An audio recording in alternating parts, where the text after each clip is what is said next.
La, ra, ira, ira, ira. La, ra, ira, ira, ira. Buenas tardes a todas y a todos por venir. Vamos a dar comienzo a la 10ª sesión del ciclo de formación que está organizando, como ya sabéis, el Instituto de Transición de Rompe el Círculo, que lleva por título Crisis de Civilización y Transiciones Postcapitalistas. En la sesión de hoy vamos a hablar sobre el mercado del alimento ecológico. Tenemos a Cristina de Benito, que es antropóloga e investigadora de la Universidad Autónoma de Madrid. Está haciendo su tesis doctoral sobre las potencialidades transformativas y las contradicciones inherentes de la alimentación ecológica. Y bueno, una vez que ella nos presente su ponencia, daremos lugar al debate sobre el tema que estamos tratando hoy. Así que nada, os dejamos con Cristina.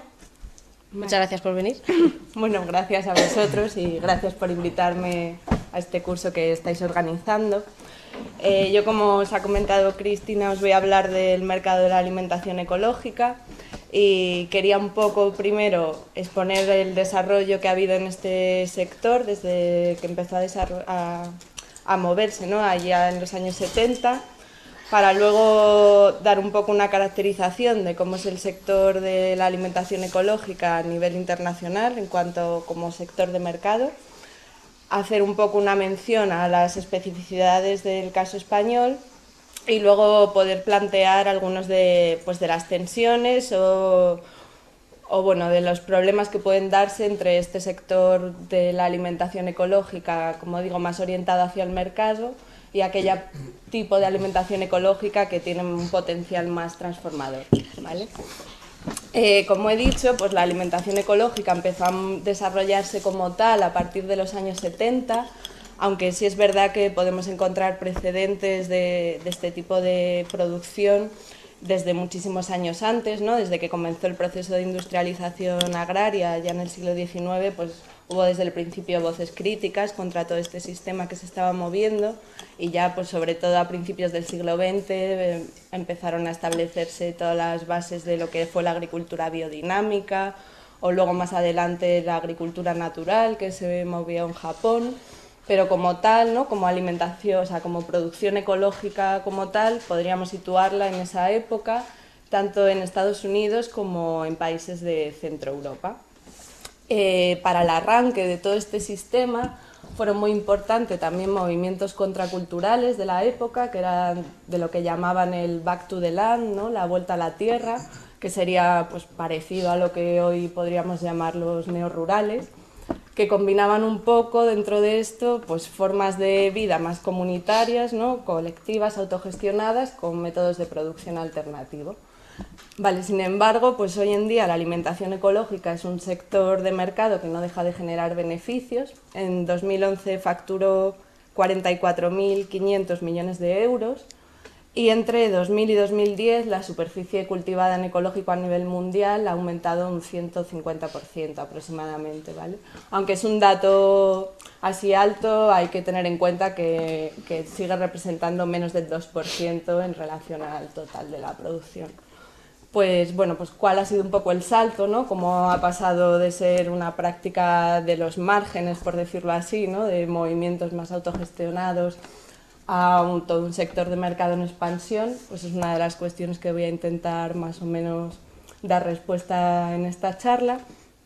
Y sí que en toda ella también me interesa un poco problematizar un poco o complejizar esta idea que tenemos a veces como de dos sectores, como he dicho al principio, ¿no?, muy diferenciados, de trabajar la producción ecológica, que sería esta parte más orientada al mercado, que se la suele caracterizar porque reduce toda la agricultura ecológica al producto final, a una mera técnica productiva, ¿no?, donde solo se tienen en cuenta los productos que se han empleado o no se han empleado para denominarla como tal, frente a una visión más global de la agricultura ecológica con un potencial igual más transformador o una visión más crítica, que recoge todo lo que serían todas las relaciones sociales que subyacen al proceso de producción, distribución y consumo de alimentos, y que también incorporaría otros criterios pues como de justicia social o cuestiones, o sea, que ponga un poco en jaque a toda la forma de producir del sistema capitalista, ¿vale? Sí es verdad que existen estas dos formas, ¿no? Que se puede hacer una diferenciación entre estas dos maneras, digamos, de enfocar lo que puede ser la producción ecológica, pero igual no están tan separadas, ¿no? O no son tan antagónicas como a veces pudiera parecer, que es una de las cuestiones que, como digo, que bueno, luego sería interesante también llevar al debate de en qué medida pues, hay lógicas que se dan en ambos sectores, ¿no? O cómo hay relaciones o zonas grises, digamos, que sería difícil encajonar en producción para el mercado o producción más de tipo transformador. Bueno, pues los primeros intentos de coordinación de este movimiento ecológico para empezar a entender cómo se ha dado todo este proceso de institucionalización los encontramos ya también en los años 70, cuando se creó una organización que se llama IFOAM, que fue y todavía sigue siendo un organismo clave en todo lo que a cuestiones de certificación y control se refiere, pero todavía en esos años digamos que no había unos criterios de producción armonizados, ¿no? O sea, se hacían muchas cosas diferentes que eran calificadas como ecológico, o sea, no había un control como lo podemos tener ahora, y tampoco se despertaba todavía mucho interés a nivel de administraciones públicas o a nivel de industria, ¿no? Este momento igual lo encontramos más en los años 80, pues especialmente cuando se empiezan a establecer toda una serie de estándares y normativas de producción y una serie de organismos dedicados a la certificación y al control de estos procesos. Es interesante tener en cuenta que en este proceso, ¿no? Para crear toda esta serie de instituciones que regulaban y normaban lo que era la agricultura ecológica, no fue solo una cuestión, digamos, como de parasitación externa, ¿no? De que vinieran desde fuera a decir, no, esto lo vamos a regular, sino que también la gente que pertenecía en esa época a los propios movimientos agroecológicos tuvo su interés en que esto se empezara a mover, ¿no? A llevar a cabo, y de hecho pues algunas de las primeras certificadoras, por ejemplo en Estados Unidos, que fue como uno de los lugares pioneros donde se implementó toda esta cuestión, salió precisamente de la gente, de los propios agricultores y los propios consumidores que estaban también metidos en todo esto, ¿no? Por una cuestión, entiendo, en esa época pues de intrusismos igual, o decir, no, aquí tiene que haber un control porque no vale que tú digas que esto es ecológico y como nadie te controla puedes estar echando determinados productos o tal, ¿no? O sea, solo, como digo, para tener un poco, romper esa visión de como si la agricultura ecológica hubiese sido simplemente parasitada desde fuera, ¿no? En este proceso. En estos movimientos más críticos con el sistema, no solo con el sistema alimentario, ¿no? Sino con todo el sistema económico y político, que fueron los que comenzaron, como digo, todo este proceso de producción ecológica, siempre hubo un montón de tensiones internas, que bueno, muchas de ellas todavía las tenemos, ¿no? Como estos planteamientos de si la agricultura ecológica ha de entenderse como una especie de alternativa radical a todo el sistema, o si se trata únicamente de consumir productos que son más saludables o que respetan más el medio ambiente, ¿no? Ese tipo de tensiones siempre han estado dentro del propio movimiento, y eso es interesante pues, para entender que la agricultura ecológica siempre ha sido un terreno de lucha, ¿no? Un terreno muy conflictivo, solo que bueno, pues con el paso de los años, además, como han entrado muchísimos actores en este terreno con muchísimos más intereses, la cuestión se hace cada vez más compleja.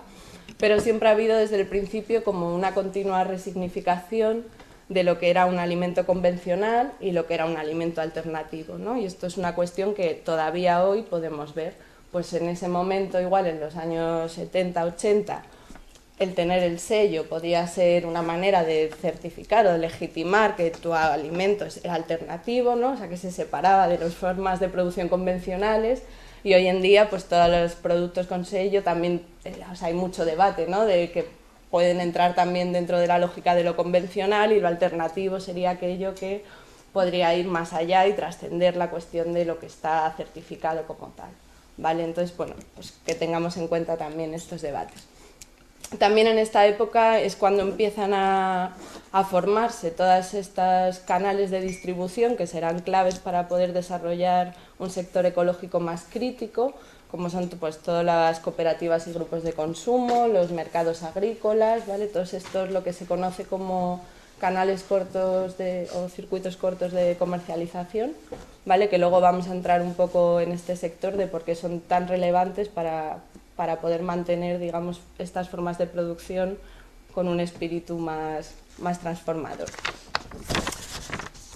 Pues bien, de cara también a este proceso de normativización y de institucionalización, fue bastante importante la homogeneización de las técnicas de producción, ¿no? De regular bien qué técnicas podían ser consideradas como ecológicas y cuáles no, y la legitimación de la agroecología como un saber científico, que esto ocurrió mucho con la inclusión en los planes de estudios de las universidades, ¿no? Aquí lo vemos poco, pero en Estados Unidos, por ejemplo, es algo que está muy implementado. Y esto fue muy criticado también porque decían que en esta deriva cientificista que adquirió la agroecología, ¿no? Entendida eso como una técnica productiva y buscar las formas más eficientes de producir, habría perdido como parte de ese contenido transformador y dejó de lado cuestiones como la justicia social o otro tipo, transformar las propias relaciones sociales del consumo y la producción que estaban antes presentes. Este proceso vino también acompañado por cierta profesionalización de los agricultores ecológicos, digamos que ya no era pues únicamente los hippies o los neorurales que estaban ahí haciendo pues, sus experimentos, sino que se intentó como eso, que fueran agricultores profesionales y como con cierta orientación también al mercado y a la competitividad.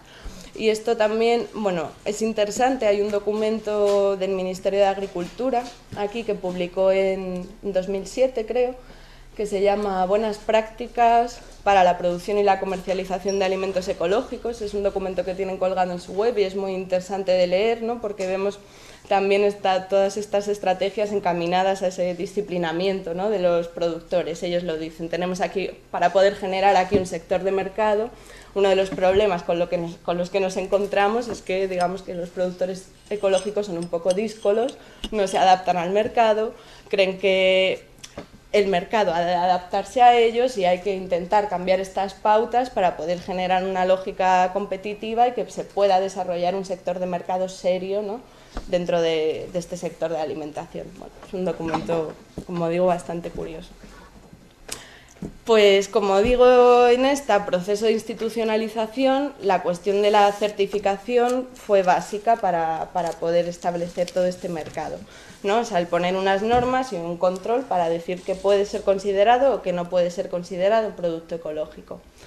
En Europa la primera normativa de certificación se dio en 1991 y bueno, actualmente existen como 550 certificadoras a nivel mundial, públicas y privadas, ¿no? Porque eso depende un poco de cada país. Hay países donde es una cuestión que está regulada más por el Estado, las comunidades, hay países en los que hay regulación del Estado, pero también hay regulaciones privadas, ¿no? Ya depende pues, de cada uno, hay sellos que igual tienen pues, cierto prestigio, mientras que otros tienen tal, ¿no? Eso es una cuestión un poco loca, ¿no? De la cantidad de certificadores que hay y es algo que además creo que quieren ahora cambiar. En España era pública, no sé si están pensando en poder entrar también certificadoras privadas actualmente.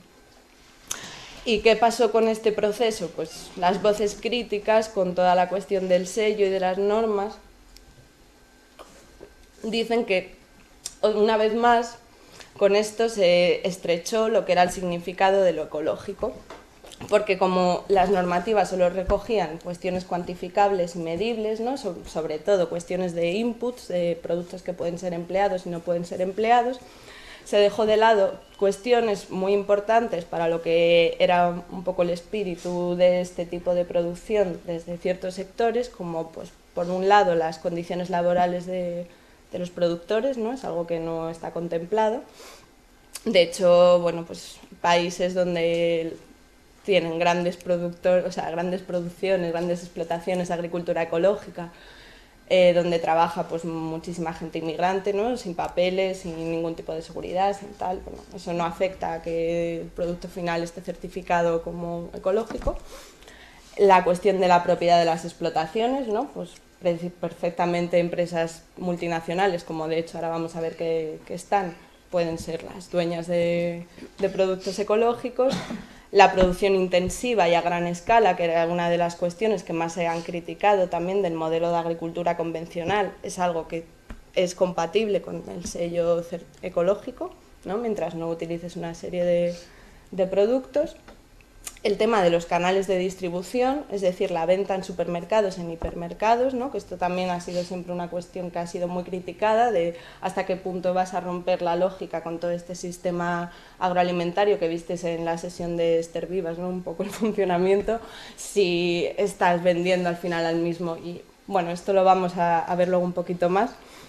Y una cuestión que yo creo que es bastante clave y que supuso además una quiebra importante, que aún es un debate muy importante en este movimiento, es la cuestión del origen de los productos, ¿no? O sea, como podéis observar si vais a cualquier tienda o a cualquier supermercado ecológico, tú tienes productos que vienen de Perú, de China, de India, de tal, ¿no? Entonces ahí se mete todo este debate de qué se prefiere, ¿no? ¿Qué es más importante, si un producto local o un producto que sea certificado como ecológico, ¿no? Toda la cuestión de la insostenibilidad energética y esta pues, contradicción tan evidente, ¿no? Entre el decir, no, esto es un producto que respeta el medio ambiente, pero lo traemos de la otra punta del planeta.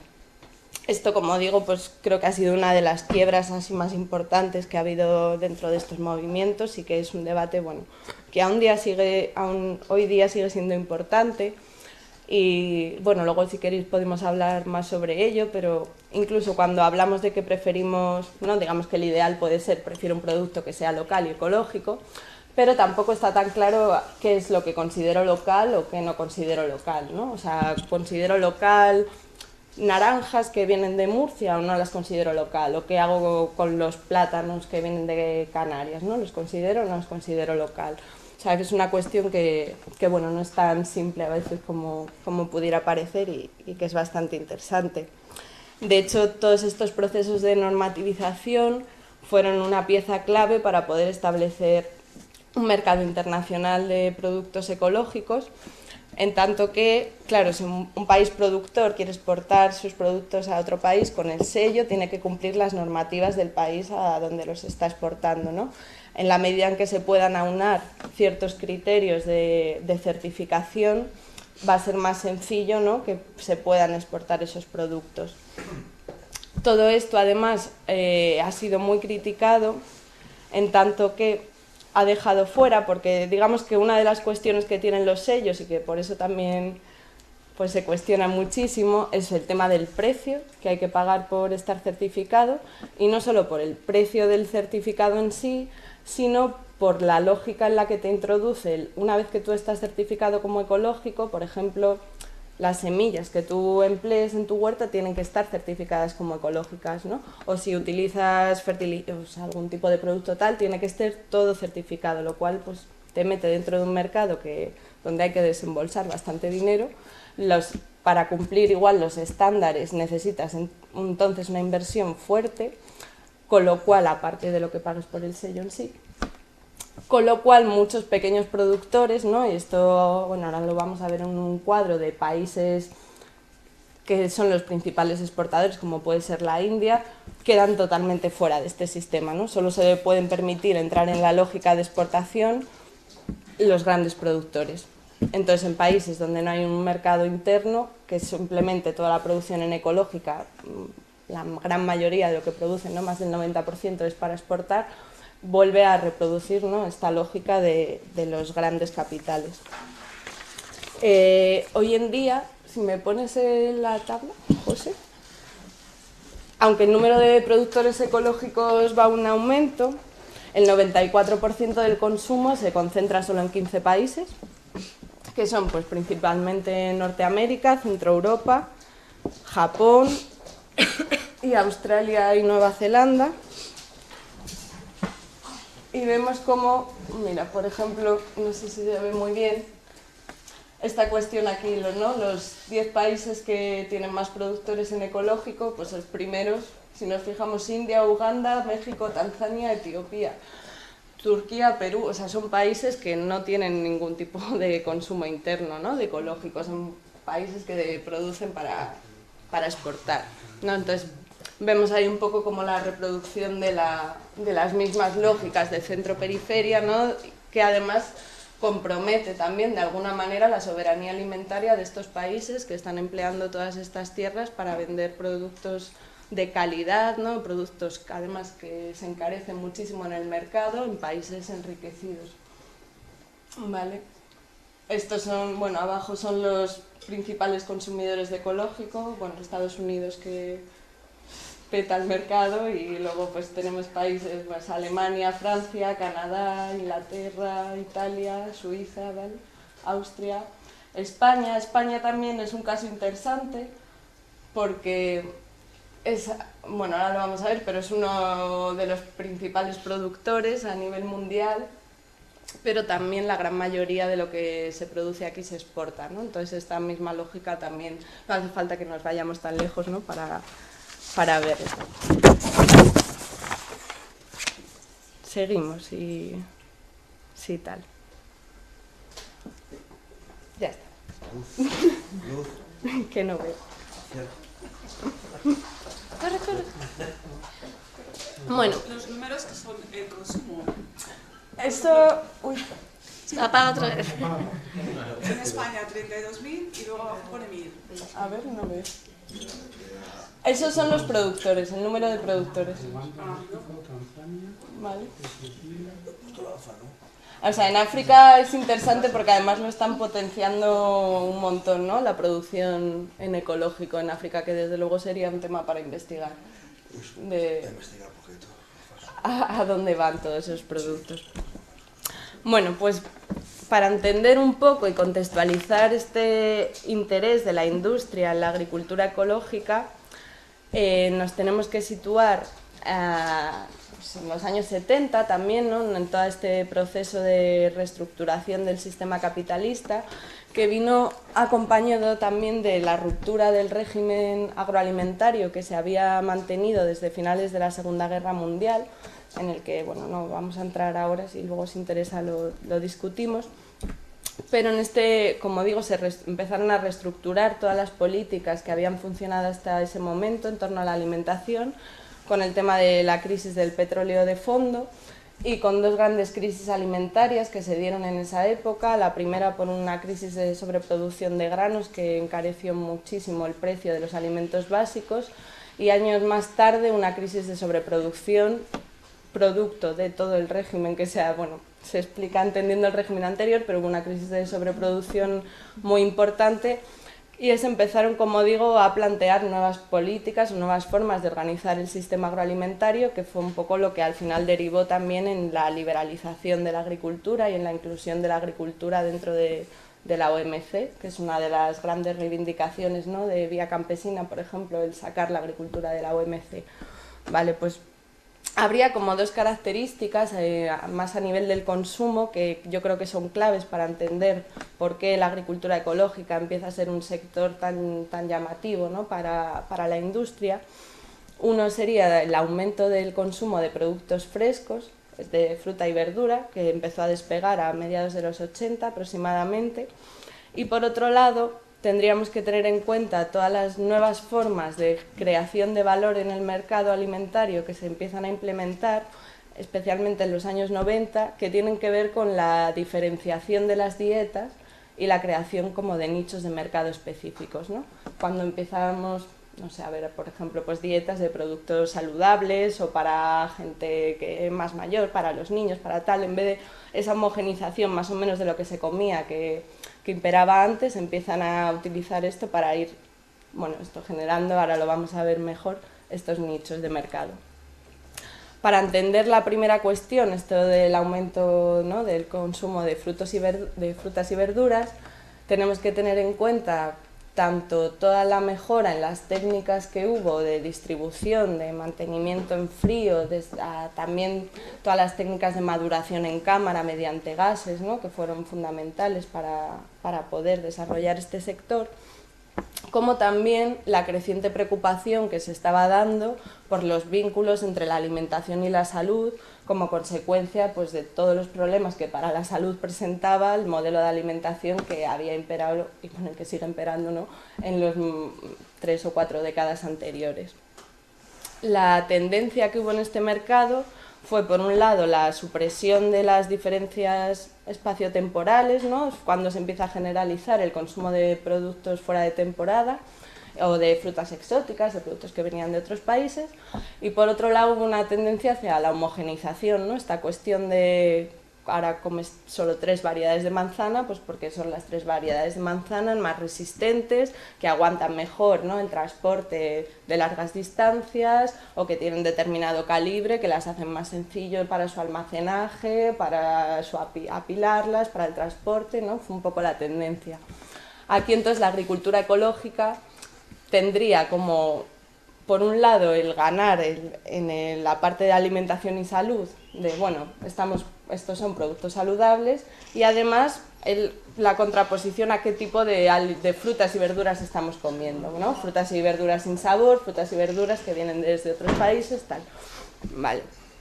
En cuanto a la segunda cuestión, el tema de la diversificación de dietas y del consumo, habría que, bueno, tengamos en cuenta que precisamente pues por todo este modelo que se había dado en los años anteriores, uno de los mercados que cogen más fuerza es todo de los productos tradicionales y productos saludables, ¿vale? Entonces, en esta línea, el alimento ecológico se hizo pues también un fuerte trabajo de conexión simbólica entre lo ecológico con lo natural, lo sano y lo tradicional, ¿no? Digamos que se hizo también todo ese trabajo que es de remarcar esas características, construirlo como tal para poder generar ese valor añadido de mercado, ¿no? Y esto lo vemos hoy en día, por ejemplo, en los eslóganes de las marcas ecológicas suelen recalcar siempre esta cuestión de la salud, ¿no? Tengo aquí varios que dicen, pues para una alimentación sana y de calidad, o consumir productos ecológicos es velar por tu salud. No solo están buenas, sino que además son buenas. Esta es la marca de la salubridad, ¿vale? Bueno, pues como digo, esta cuestión de lo natural o lo ecológico que tiene el producto, pues es un valor añadido, un valor de mercado y por tanto un reclamo para la industria, ¿no? Hay unas jornadas que se celebran cada año de agricultura ecológica y financiación. Uno de los ponentes, en una de ellas, decía claramente, lo tengo aquí textual porque, bueno, ilustra muy bien esta cuestión. Él dice: el medio ambiente se convierte así en una realidad económica, en una ventaja competitiva dentro del mercado y en un elemento único de venta, ¿vale? Bueno, de hecho, bueno, la cuestión de la importancia de la salud o no es un debate que también se da dentro de los movimientos sociales agroecológicos, ¿no? De qué manera vamos a entrar a la gente, vamos a entrarla sola por la cuestión de la salud, y si hacemos eso estamos perdiendo contenido político o no, ¿no? Es un tema que, bueno, pues que está ahí, luego si queréis lo hablamos un poquito más. Por otro lado, además de todo este componente de valor añadido, habría, yo creo, también cierto factor material, ¿no?, en entender por qué la agricultura ecológica toma esa importancia, y es que, dado que los problemas del sistema alimentario hegemónico se estaban haciendo tan evidentes, ¿no?, toda esta cuestión de la erosión de los suelos, la salinización, los problemas de contaminación, el aumento de la resistencia, las plagas, ¿no?, todos los problemas de salud, no solo para los consumidores, sino para los propios agricultores que están sometidos a esos tóxicos, hacían que la sostenibilidad de la producción y de los patrones de consumo se convirtiera en uno de los temas fundamentales que rodea la cuestión agraria en el siglo XXI, ¿no? O sea, de empezar a pensar de verdad la necesidad de encontrar métodos de producción alternativos por un posible también colapso de las formas de producción que se están llevando hasta ahora, ¿no?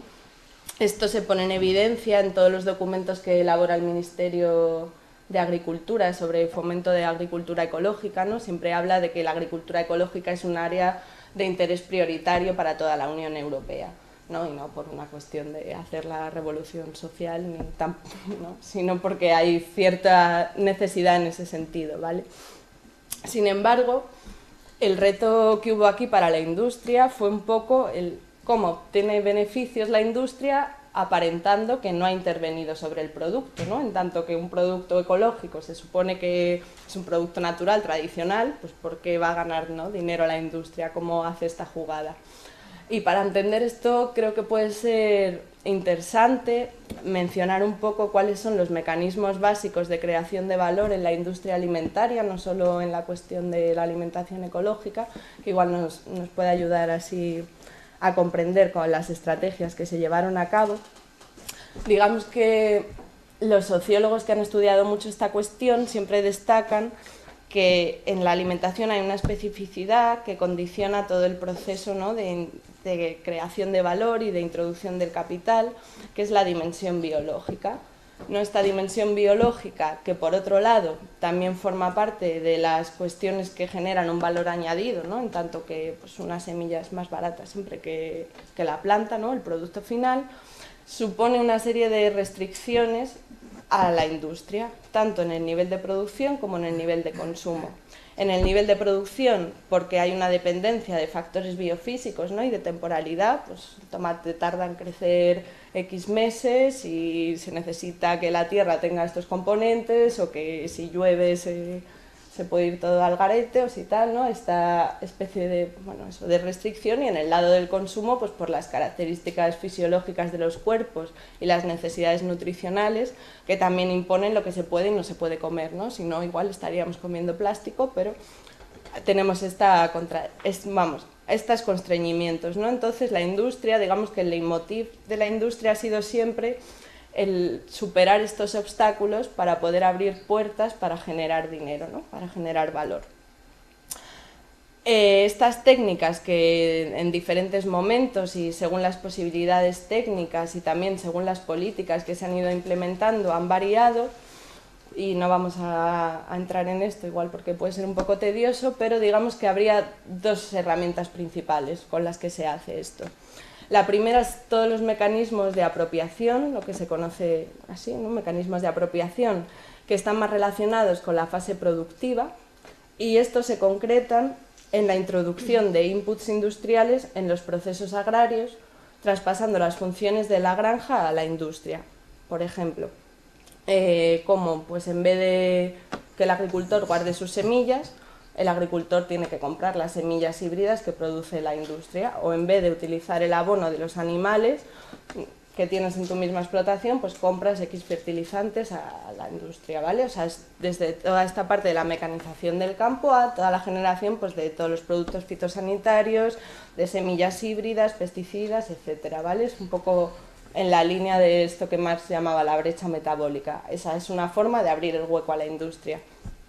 El segundo tipo de mecanismos es lo que se conocen como los mecanismos de sustitución, y estos están más relacionados, sin embargo, con la parte de la manufactura, que viene a ser cómo el producto natural se reduce a un input para la industria o directamente se elimina. No sé si habéis oído alguna vez esta cuestión de cómo muchas veces el campo está solo produciendo materia prima, ¿no?, para la industria, como por ejemplo pues la caña de azúcar se convierte en materia prima para fabricar etanol, o el maíz pues se convierte en la materia prima para la industria que va a fabricar el conservante, ¿no?, el almidón de maíz, para luego meter en todos los productos que podamos encontrar en el supermercado, ¿vale?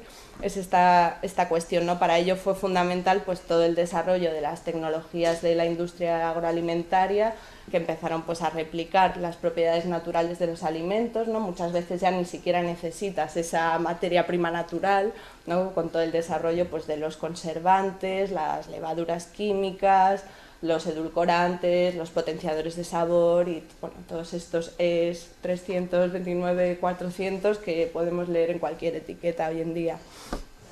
Este mecanismo, además, bueno, pues como vemos, está directamente relacionado con esa desintegración o integración, no sabría cómo llamarlo, vertical de la cadena alimentaria, ¿no? Esta cuestión de cómo la distancia entre el campo y el plato es cada vez mayor, y a su vez fue muy importante de cara a estas nuevas formas, como comentaba antes, de crear valor por la diferenciación, ¿no?, de crear mercados de nichos de mercado específicos, en tanto que permiten distinguir el producto no solo por las cualidades naturales del producto en sí, sino por sus atributos industriales.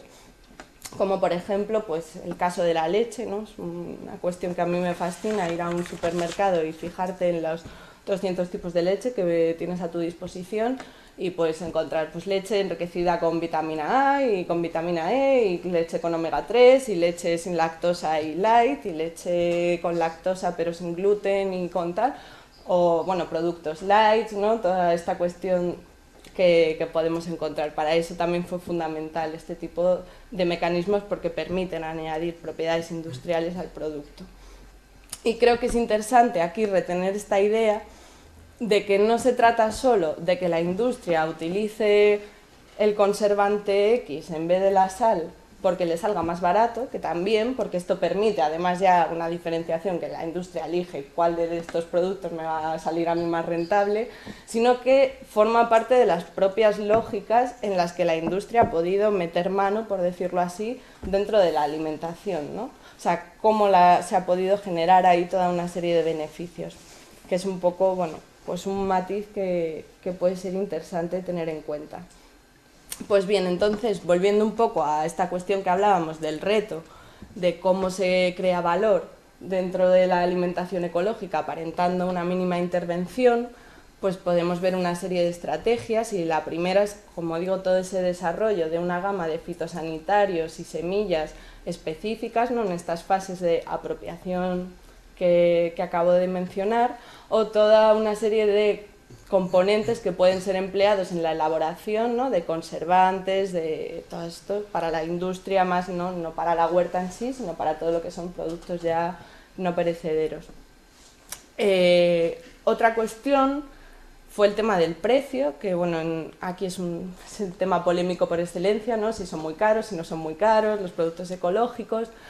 Y es interesante los planteamientos de algunos autores que en esta línea que digo de cómo se iban creando los nichos de mercado, ellos afirman que no es que la agricultura ecológica sea consumida solo por gente de clase media o alta, o principalmente por gente de clase media y alta, porque son productos caros, sino que fue a la inversa, que son productos que son caros porque iban desde el principio dirigidas a gente de clase media y alta, ¿no? Y se creó un nicho de mercado específico para poder además generar todo ese valor.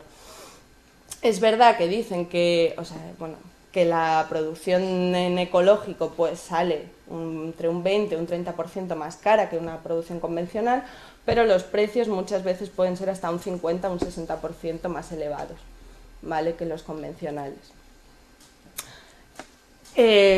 Bueno, y está toda esta cuestión, ¿no? de crear una marca de estatus del que puede consumir ese producto como un producto de calidad, o que con un determinado estilo de vida, una determinada forma de ser, ¿no? Todas estas cuestiones de cómo vamos generando identidades con el consumo en los últimos años. Luego, una de las estrategias que a mí me llama más la atención es esta, bueno, sabemos que claro, las operaciones aquí a gran escala en la alimentación ecológica permiten reducir mucho los precios, ¿no? Generar mayor beneficio, pero como tenemos en el imaginario, ¿no? Un producto ecológico es un producto local, de pequeño productor, ¿no? El granjero, no te imaginas a Nestlé, digamos, produciendo en ecológico. Para poderse meter las multinacionales y mantener un poco esta imagen, lo que hacen sobre todo es subdividir en pequeñas marcas su producción. Entonces hay un cuadro, si lo pones, José, que se ve bastante bien. Bueno, estos son las amarillas, pues son como, ¿no? Las propietarias, y las marroncitas son todas las pequeñas marcas que tienen.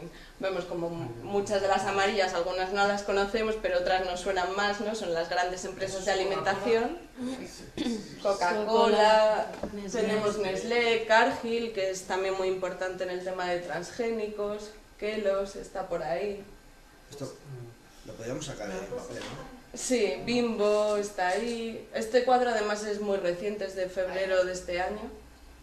¿Y cómo luego sacamos el papel? ¿Se puede? Lo va a guardar José, o sea que luego lo podéis M&M's, ¿no?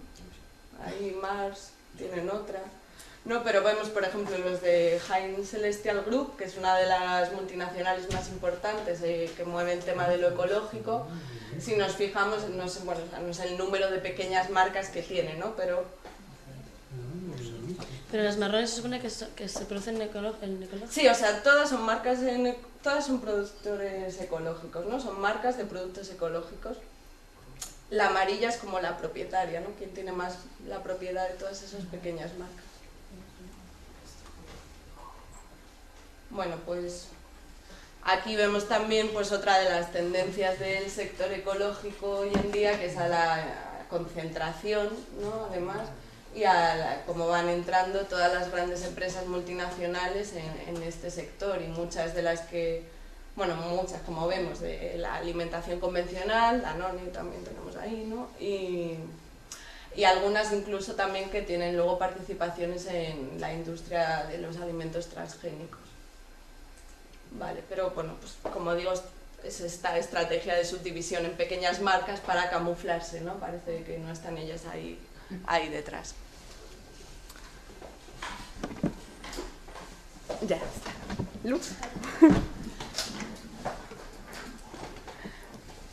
Hay unas palabras de Eduardo Sevilla Guzmán, no sé si le conocéis, él trabaja mucho en todos estos temas y en temas de producción agraria, que yo creo que resumen bastante bien lo que es hoy en día este mercado internacional de productos ecológicos, que él dice que la convencionalización de la producción, distribución y consumo de alimentos ecológicos ha pasado por una transformación del alimento ecológico en mercancías homogéneas, producidas en masa, controlados mediante una certificación por auditoría y distribuidas a través de canales masivos de alimentos dominados por las grandes empresas multinacionales. ¿Vale? Yo creo que resume bastante bien lo que es este mercado a nivel internacional del que estamos hablando.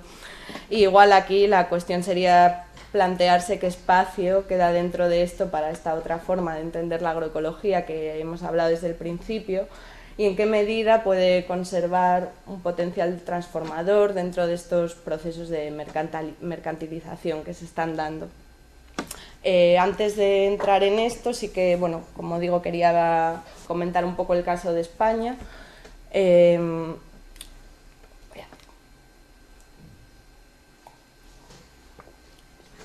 nuestro país el sector está regulado desde los años... La primera normativa se hizo a finales de los 80, pero enseguida se derogó porque entró esta ley europea que he dicho del 91. Y aunque es un sector que todavía está poco desarrollado, empezó a despegar sobre todo a partir de los 2000 más o menos, y sí se empieza a ver como un incipiente crecimiento y de introducción de la industria dentro de este sector.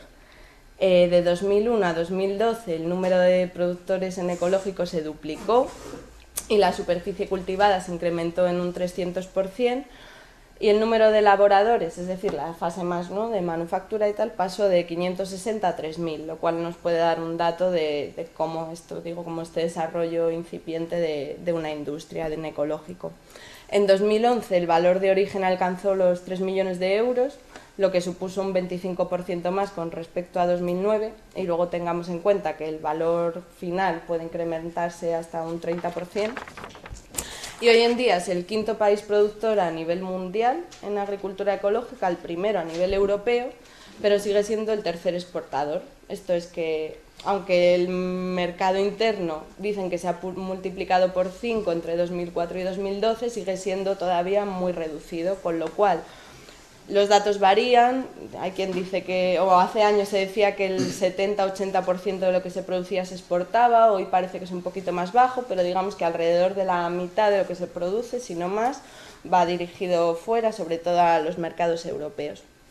Por ello, casi todos los planes que se elaboran a nivel administrativo, que buscan un poco el fomento de esta forma de producir, siempre hablan, y digo textualmente, de crear una cultura de consumo de productos ecológicos, ¿no? Como uno de los grandes retos que tenemos en este país para que despegue el sector ecológico.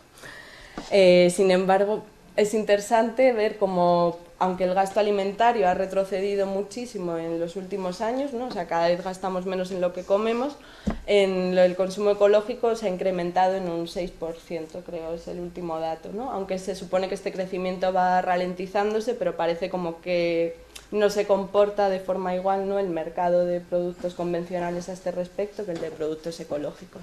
Hay unos gráficos vale, que vemos un poco pues cómo va en aumento, ¿no? El primer año que hay aquí creo que es... vale, sí, bueno, 91 a 2012 vale, el número de operadores en ecológico. Aquí en la verde son las industrias, bueno, los elaboradores, ¿no? Y el amarillo serían los productores. Y la siguiente página, esta es como la evolución de la superficie, ¿no?, de cultivo ecológico, que ha sido, bueno, pues eso, sobre todo a partir de los últimos 5 o 6 años ha sido un despegue bastante importante.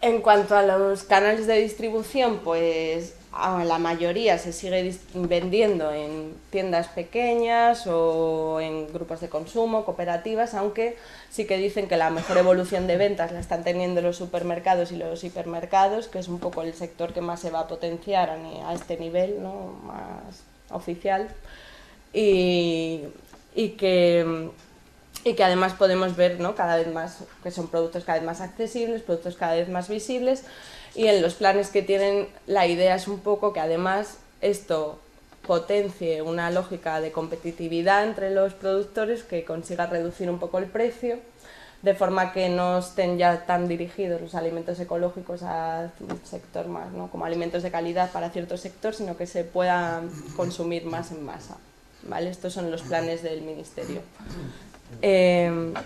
Bueno, pues, ¿qué ocurre con los sectores alternativos, ¿no?, como planteaba?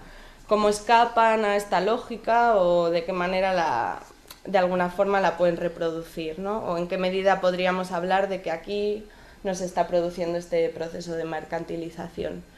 Aquí cuando hablo de sector alternativo, pues vamos a entender un poco todos estos movimientos que todavía se mueven en las coordenadas un poco del discurso de la soberanía alimentaria, ¿no?, que priorizan la venta de productos locales, en grupos de consumo, ¿no?, todo en canales cortos, y que tienen pues una intención transformadora y una intención crítica además, ¿no?, con el sistema general.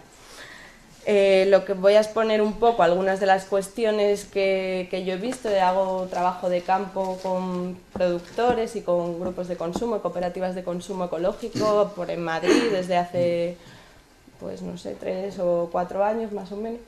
Así que, bueno, os voy a comentar yo creo algunas de las cuestiones que han llamado así mi atención para caracterizar un poco Madrid. Madrid dicen que es el ejemplo de desagrarización, esta palabra ahí, del mundo rural, o sea, sé que cada vez hay menos explotaciones agrarias, ¿no?, en los pueblos, y cada vez hay menor número de productores. No sé si el otro día viendo unos datos, no sé qué año ponía, había 7, digo 7 solo registrados.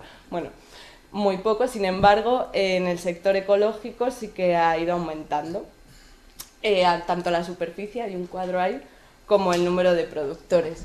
Y eso, pues, tengamos en cuenta que aquí solo están recogidas en estas estadísticas, este es el cuadro de arriba, los productores que están certificados, ¿no? La línea azul es el número de productores, ¿no?, que vemos ahí cómo va creciendo, sobre todo ese despegue, ¿no?, eso en los últimos 5 años, y las líneas, la rojita, las de colores, son de la superficie cultivada en ecológico, ¿vale? Las que están certificadas con el sello, las que están en conversión, esa es un poco la diferencia. Pero bueno, solo la idea de ver cómo, pese a que Madrid es bastante desolador a nivel agrario, a nivel convencional, sí que en esta cuestión de agroecología, agricultura ecológica, parece que hay como, bueno, un interés mucho mayor. ¿Esos datos son tuyos Estos datos son del anuario de agricultura ecológica que publica la Comunidad de Madrid, ¿vale? Esto es un trabajo de una compañera.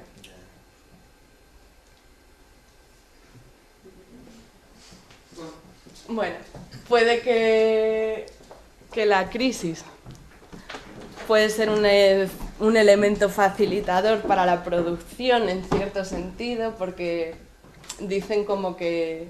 Uy, me estoy enredando. ¿Qué haces? Ya está. Pero pues como decía, la crisis puede ser un elemento facilitador en el tanto que parece que es una vía de autoempleo que se plantea hoy mucha gente joven. De hecho, el 75% de los agricultores de Madrid tienen estudios superiores y casi las 3/4 partes vienen de la ciudad, ¿no? Es un poco este perfil del agricultor con un máster en sociología crítica y estas cosas que tenemos hoy en día. Pero por otro lado, también es difícil, ¿no? Y si no se parte de unas tierras previas, una infraestructura previa, la falta de financiación que hay hoy día hace muy difícil para la gente joven también que pueda establecerse en el campo, ¿no? Sobre todo proyectos de ganadería y tal, puede ser prácticamente imposible si no se cuenta con esa inversión. Y a nivel de consumo, pues, bueno, igual también puede ser un elemento complicado, ¿no? En la situación actual.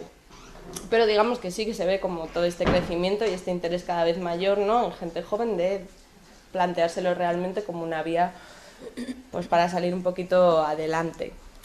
Algunas de las personas con las que yo he trabajado este tiempo me comentaban cómo, bueno, porque en Madrid, no sé si sabéis un poco, los primeros grupos de consumo empezaron a formarse como a finales de los años 90. Luego igual habría esta segunda fase que se dio en los 2000 de crear estas cooperativas unitarias como el BAO o Surco a Surco, no sé si conocéis más o menos, ¿no?, el funcionamiento. Y luego ya pues digamos que en estos últimos 5 o 6 años ha habido como esta explosión otra vez, ¿no?, de grupos de consumo. Dicen que si igual a primeros de los 2000 no habría más de 15, 20 grupos de consumo, hoy en día hay probablemente más de 70. Y la gente con la que yo he trabajado, que lleva como igual 10, 15 años metida dentro de estos grupos, sí resalta mucho como un cambio muy claro en el perfil de persona que se une al grupo, ¿no?, en las motivaciones, en los intereses de la gente que va a consumir.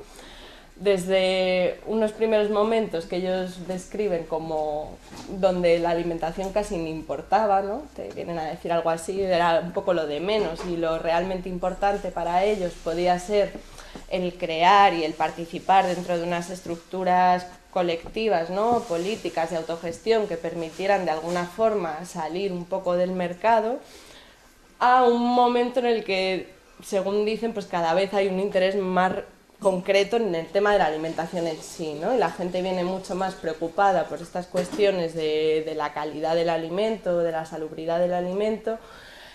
No tanto que no exista lo político, pero igual lo político ha quedado también en un segundo plano, ¿no? Desde luego está en esa posición prioritaria que podían encontrar ellos en su momento cuando empezaron en estas cooperativas. Y creo que esto también nos sirve un poco para cuestionar, como he dicho antes, esta imagen de dos mundos contrapuestos, ¿no?, que a veces además tenemos como ciertos estereotipos sobre el perfil de consumidores que va a unos u otros sitios, ¿no?, y parece como el que compra productos ecológicos en el supermercado pues es el burgués rico que no le importa nada más que su propia persona de comer sano, y el que está en un grupo de consumo es una persona ahí muy comprometida, muy tal, muy cual. Bueno, esto pues tampoco es real, ¿no? O sea, digamos que es mucho más compleja la realidad que eso. Y luego además hay productores que diversifican mucho sus canales de distribución, ¿no?, que venden a grupos de consumo, pero también utilizan otros canales, y a veces podemos encontrar el mismo producto que puedes adquirir en un grupo en un supermercado, o gente que, bueno, que se mueve mucho en el nivel de grupos de consumo, pero en un determinado momento le puede interesar y acude a ciertas ferias de agroecología que se mueven ahora en Madrid, que algunas, bueno, pues son absolutamente orientadas a un sector rico burgués, ¿no?, como en ese muy claras. Entonces, Ángel Calle habla, y me gusta un poco esta idea, de que igual podemos entender más una especie de continuum que habría entre el más o menos mercado y el más o menos acción colectiva, ¿no? En este cuadro así estaría muy claro quién es menos, o sea, acción colectiva cero y mercado todo, ¿vale? Pues eso lo podemos establecer claramente, pues no sé, la sección ecológica del Carrefour pues está ahí claramente, y podemos tener muy claro también dónde el mercado es casi cero, ¿no? Y la acción colectiva es toda, pues un huerto que se hace para autoconsumo, autogestionado entre los 10 personas o tal. Pero en todo ese medio, ¿no? Digamos que hay muchas realidades que algunas están más aquí, algunas están más allá, o gente que en un determinado momento se puede situar en un punto del mapa y en otros en otro punto, ¿vale? Sí que me gusta un poco tener esta idea de ver la diversidad que habría ahí. Uno de los mayores retos que se da para estos productores ecológicos alternativos que necesitan dar salida a su producto y no quieren caer en las líneas convencionales es el tema de la distribución, ¿no? Tanto por las dificultades de transporte que supone, que no vamos a entrar tampoco en ellas, como por el poder encontrar un canal de comercialización adecuado, porque no podemos olvidar que también la lógica de la distribución afecta a la lógica de la producción. Es decir, pues la distribución en grandes supermercados se basa siempre en precios bajos, en grandes volúmenes de abastecimiento, en productos homogéneos y productos estandarizados, ¿no? O sea, que dejan fuera a la mayoría de estos pequeños productores, o que si ellos quisieran entrar dentro de ese canal tendrían que cambiar sus formas de producir, ¿no? Por eso, para todo este mundo que quiere estar fuera de esa lógica, el poder crear y afianzar estos circuitos cortos de comercialización es una cuestión vital. La gran mayoría hoy en día dice, bueno, de la gente en Madrid distribuye a través sobre todo de cooperativas y grupos de consumo, aunque sí que hay como un interés creciente en estos mercados agrícolas que se empiezan a mover algunos, aunque todavía con una periodicidad un poco mala, ¿no? De una vez al mes, o en la Casa de Campo se organiza uno una vez al mes, ahora en Malasaña, por ejemplo, en Madrid organizan uno cada 2 semanas.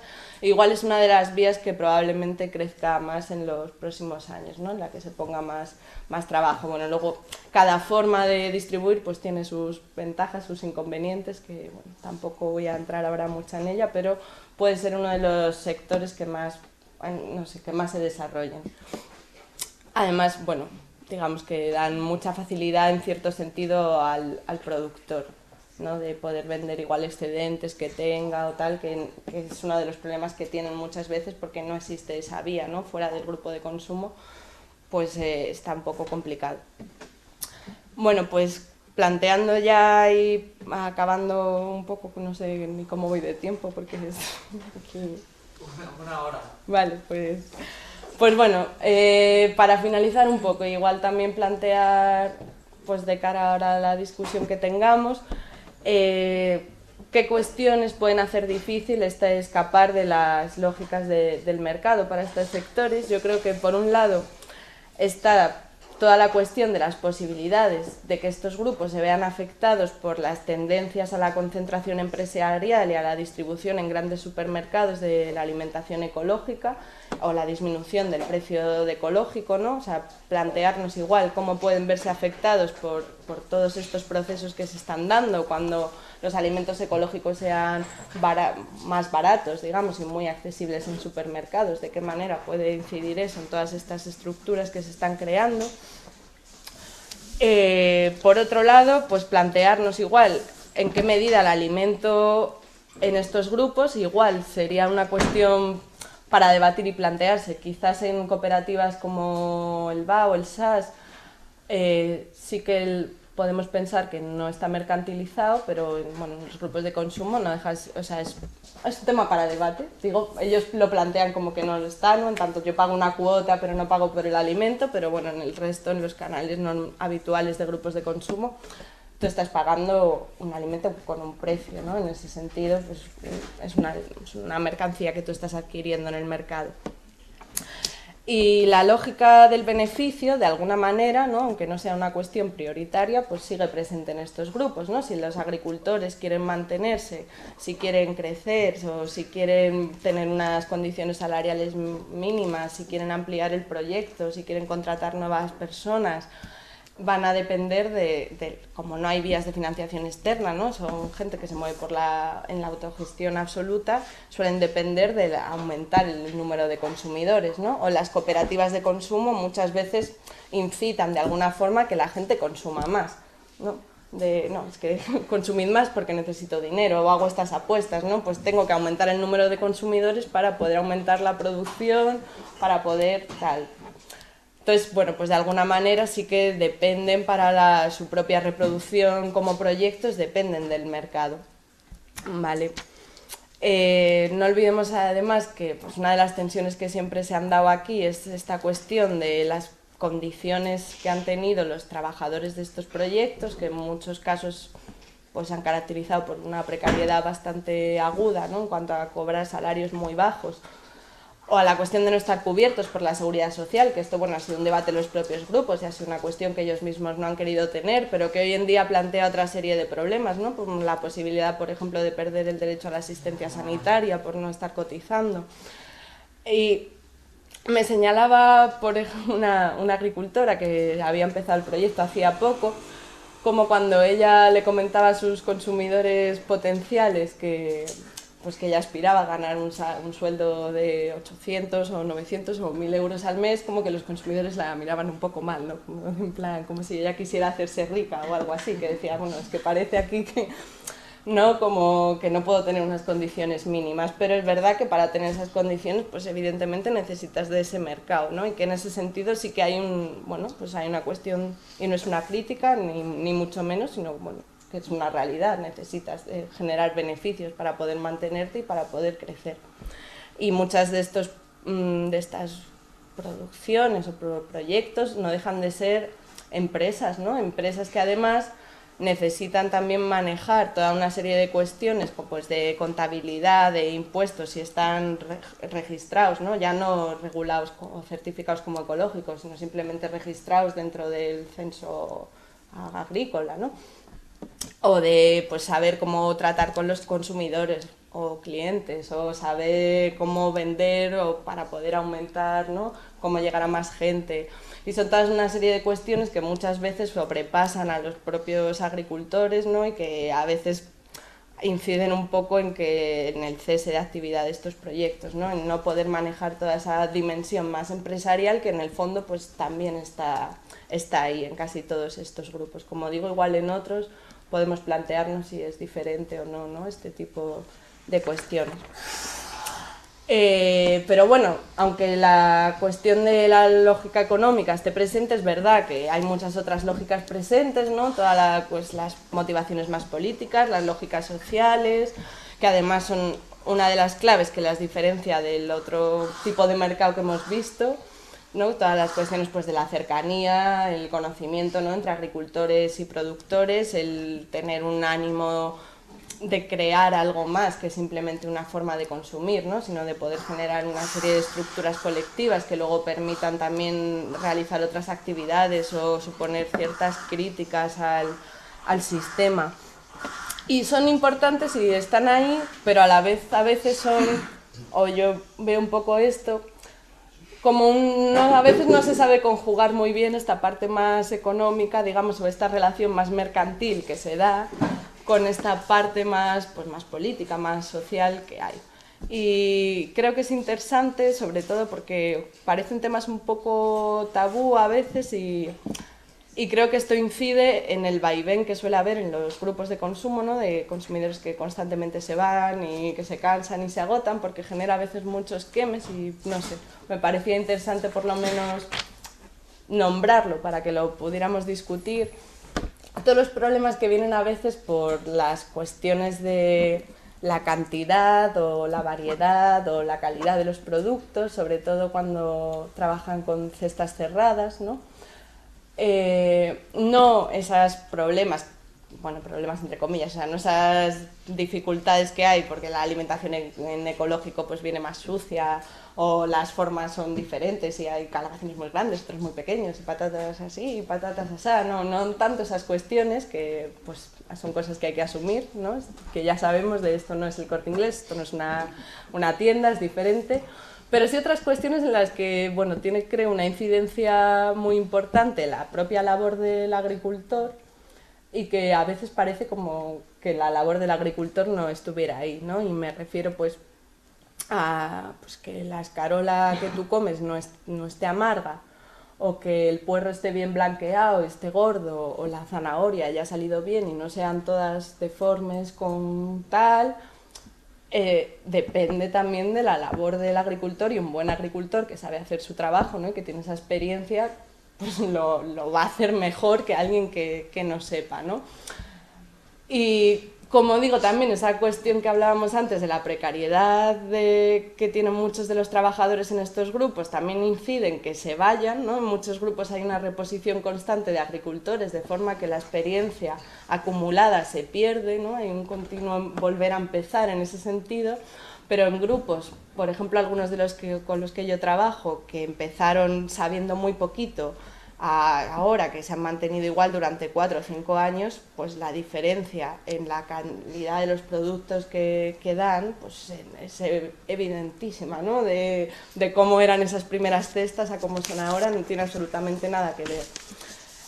Entonces creo que este tipo de cuestiones, dado que el consumidor, por muchas motivaciones que tenga, en el fondo está pagando un dinero por una cesta, muchas veces vienen quemes de pues, que la verdura está mal, o pues hay poca variedad o poca cantidad, ¿no? Yo he visto casos donde igual te llega una cesta y es una cesta de ortigas, ¿no? Que ni siquiera tienes para comer y tú dices, joder, pero luego tengo que gastarme, o sea, tengo que pagarte a ti y luego irme al supermercado a comprar, bueno, o a donde sea, ¿no? A comprar la comida porque no está viniendo.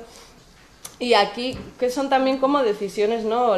Lo que hay en el huerto. Es verdad que estamos hablando de productos de temporada, pero hay muchas opciones, ¿no? Dentro de los productos de temporada, y hay productos que son más fáciles de cultivar y de cosechar que otros, que requieren más trabajo, y que son cuestiones igual que, como digo, no se suelen hablar mucho. Parece que si lo que te llega en la cesta es una especie de, no sé, de cosa que te ha dado la naturaleza, y si esto está malo es porque es así, y si vienen 3 cosas es porque es así, que creo que es interesante plantear, ¿no?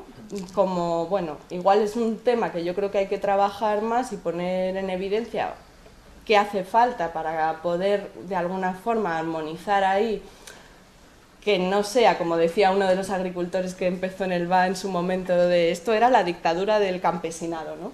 Que no sea ni esto es el Corte Inglés, ni tampoco, ¿no?, esa cuestión de tal. Que si sabemos que los agricultores ecológicos, sobre todo ahora los que empiezan, como estábamos viendo, es gente que no tiene conocimiento previo, y uno puede hacer un compromiso con ellos para apoyarle, para apoyar su proyecto, también el agricultor tiene que hacer un compromiso, ¿no?, para ir mejorando, ¿no? En ese tipo de cuestiones. Lo digo sobre todo por esto, que yo veo que hay como luego muchos quemes con esta cuestión, porque eso, como está mal visto dejar esa relación mercantil al desnudo, ¿no? Y decir, pero oye, te estoy pagando por esto, no me des esto. Y al final lo que pasa es que la gente se acaba cansando y se va muchas veces de los grupos. Yo por eso creo que bueno, puede ser un tema interesante a plantear. Y bueno, pues no sé, ¿cuál es un poco el futuro de estos sectores? No lo sé. En Estados Unidos, por ejemplo, los CSAs, que son como los grupos de consumo que inspiraron en su momento a la gente del VA y tal para montar sus proyectos, pues bueno, estaba ahí hace poco y hablando con ellos, bueno, los que les contaba yo les parecía como una cosa muy exótica. De esto era así hace muchos años, pero ahora ya la media de los consumidores, pues unos 300, 400 personas, con lo cual, aunque se mantiene todavía ese sistema de cestas, ¿no?, y de local, de vender a gente cercana, todas las estructuras organizativas, colectivas, de toma de decisión colectiva se han perdido absolutamente. Es un sector que, bueno, además está ahora mismo está regulado por el propio Estado, ¿no? Han hecho una ley para normativizar que puede ser denominado, ¿no?, como CSA, que no puede ser denominado como CSA. Y sí que hay ahí como muchas críticas de de cómo han perdido también todo ese contenido un poco de crear estructuras colectivas, de crear estructuras de participación, de crítica un poco al sistema, y se han movido ya un poco más en este discurso un tanto neoliberal de la necesidad de ofrecer alternativas de consumo, ¿no?, del emprendimiento, de la necesidad del emprendimiento de los jóvenes y eso, cómo ofrecer opciones a los consumidores. Si o sea, no sé si este es un escenario posible que puede llegar a darse aquí en algún momento o no, que es una cuestión, bueno, que podríamos ver, pero sí creo que es interesante pues plantearse bien cuál es el contenido que tienen estos grupos, que es realmente transformador, que es realmente alternativo, cuál no, y ver un poco cómo hacer para que no se pierda ese contenido, qué cosas habría que trabajar más para reforzar este tipo de estructuras. Igual también plantearse en qué medida, en tanto que mercado que no deja de ser, es posible que no le afecten las lógicas que acaban dándose en los mercados, ¿no? Por ejemplo, en qué medida es posible evitar que acabe habiendo lógicas competitivas en el momento, o sea, ahora mismo estamos muy lejos de eso, porque no es un mercado que sea para nada saturado, pero en el momento en el que cada vez haya más productores y tal en ecológico y no haya tantos grupos de consumo, en qué medida es posible escapar de eso, ¿no? O en qué medida no. Yo creo que, bueno, como digo, que son cuestiones que igual sería interesante discutir y plantear y poner en evidencia, pues precisamente pues de cara un poco a evitar que se pierda eso, ¿no? Y a reforzar esa parte que yo creo que sí tienen de alternativo. Y nada más. Muchas gracias.